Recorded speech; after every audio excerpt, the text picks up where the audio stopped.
going to show you how to do Regan from the Exorcist makeup. It's pretty simple. You're only going to need a few things, which is white face paint, various colours of eyeshadow, blood, fake blood, some sort of latex, I'm using liquid latex, brushes, and a sponge.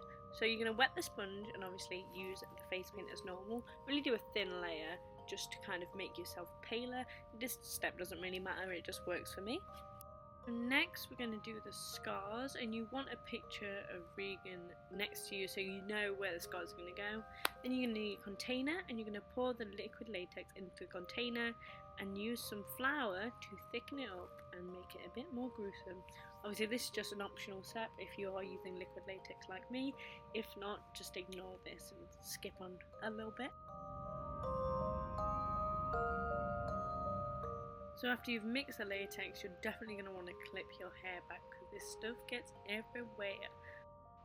You're then going to take the latex mix with the flour and spread it onto your hand using some sort of kebab stick or spreading device. Then you're going to use something pointy to draw a line through the latex. This kind of makes the scar prominent, and this is where you're going to put all your fake blood and your red eyeshadow, etc. You're then just going to spread the edges of the scar so that it blends in with your skin. Continue doing this for all the scars on the face. Obviously you can look at the reference picture and do them exactly where Regan's are, or you can just kind of wing it. I like to make mine quite accurate, so as you can see here I'm doing them where Regan's scars are.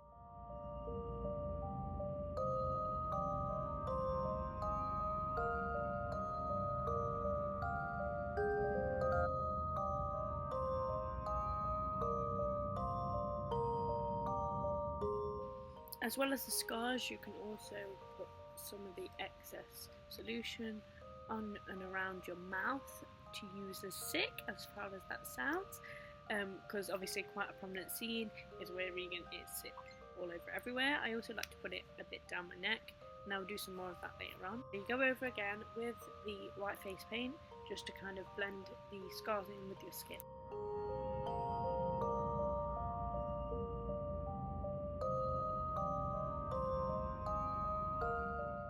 So as you can see from this picture, Regan's skin is pretty gross and yellowy green. So what I do is I get an old foundation brush and I rub it over the green and yellow side of my eyeshadow palette, and then I just dab that all over my face. And obviously we can work into that later down to darker bits with a smaller brush. And now you want to make sure that you're putting the eyeshadow on your neck as well to make sure all your skin is even. You're going to then want to take a smaller brush and work into the eyes where the bridge of the nose meets the eyebrow.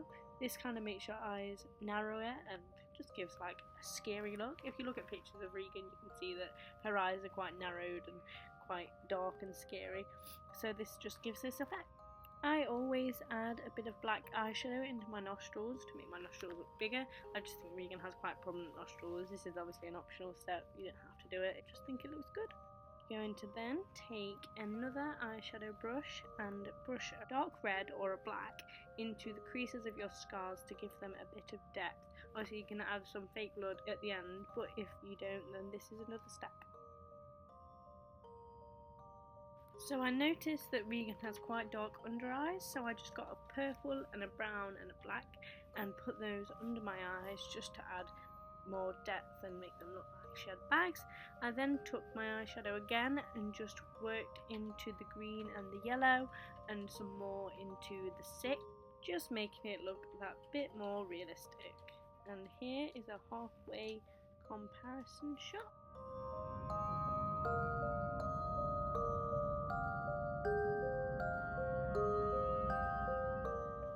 So now we're going to do the lips. Normally I spend a lot of time on the lips adding creases and etc, but for this stage I just put some black around it and just made them look a bit darker. And now it's time to add the blood. So all I did was take the stick that I used before and just place the blood inside of my scars and let it drip a bit.